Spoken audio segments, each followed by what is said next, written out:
Sampurasun para wargi anu dipikaasi di lebet Gusti Yesus aya sisindiran atanapi pantun dina basa Indonesia mah. Aya huis disirahna ditutupan ngangge topi. Tema paniis manah ayeuna ngahirupan parentah Gusti. Mangrupikeun hiji program panuyun kahirupan numutkeun iman Kristiani dumasar tina buku renungan wasiat. Nanging sateu acana hayu urang naneda ka Gusti sangkan urang tiasa ngartos naon piwulang Gusti kanggo urang danget ayeuna. Hayu urang ngadoa. Gusti Allah Rama nyuhunkeun panuyun ti Roh Suci sangkan tiasa maparin hikmah ka abi ngartos kana bewara kana pedaran naon rupi anu didugikeun ngalangkungan program paniis manah. Hatur nuhun Gusti. Amin.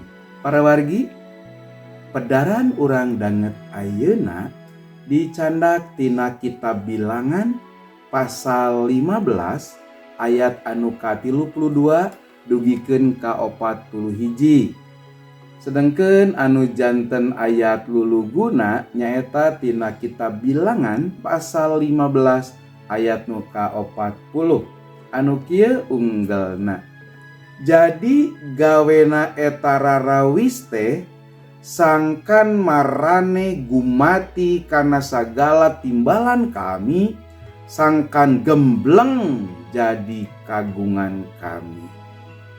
Itu unggal anu janten ayat lulugu urang. Para wargi, cobi urang sami-sami ngabayangkeun aya saurang rumaja, saurang nonoman anu ngangge arloji pamasihan ti anu janten ramana.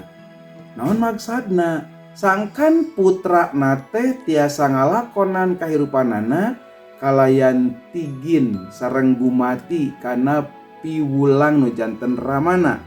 Unggal manehna ningali arloji teh manehna pasti emut kana pepeling nu janten ramana. Sangkan tiasa lumaku hirup anu luyu, anu tartib, anu sapagodo sareng dauhan Gusti.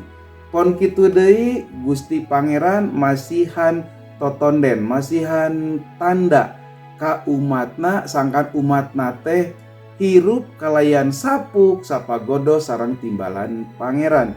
Dina kitab Bilangan pasal 15 ayat 32 dugikeun ka 41 ngajentrekeun yen aya hukuman pati pikeun jalmi anu ngalanggar poe Sabat. Hal ieu nandeskeun kanggo urang sadaya yen kacida pentingna urang teh kedah taat kana timbalan jeung hukum-hukum Pangeran kalayan soson-soson kalayan gumati.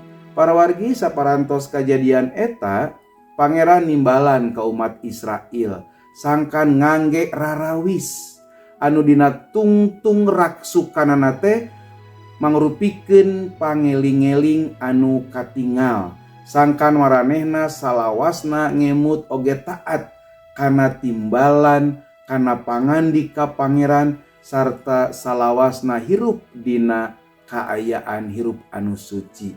Hal ieu mangrupikeun pangeling-eling pikeun bangsa Israel sangkan henteu ngalajur nafsu ngumbar amarah matak badan anu katempuhan kabawa ku sakaba-kaba kagoda ku pangbibita dunya.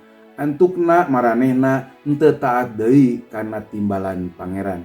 Para wargi, Pangeran teh meredih nyuhunkeun sangkan umatna sanes bae uninga kana pangandika Gusti tapi oge tiasa ngalenyepan, tiasa oge ngalampahkeun dina kahirupan sadi dinten.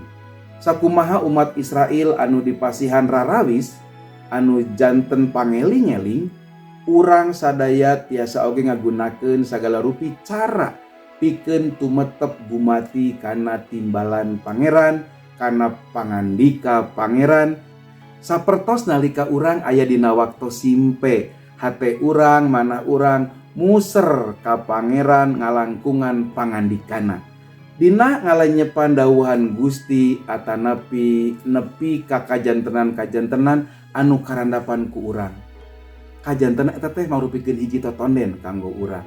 Tangtos hal ieu teh ngabantos ka urang sangkan tetep gumati, sangkan tetep tigin kana timbalan pangeran, tinangtos urang sadaya moal lanca-linci, moal nyimpang ti jalan bebeneran, urang tetep gumati ka Gusti nyaeta timbalan pangeran. Amin. Para wargi hiurangan ada ka Gusti. Gusti hatur nuhun Gusti parantos maparinkeun pangandika Gusti, timbalan Gusti, dawuhan Gusti, sangkan hirup abdi tetep gumati, tetep tigin kana pangandika Anjeun. Hatur nuhun Gusti, nyuhunkeun Roh Suci ngaping ngajaring kehidupan abdi. Amin.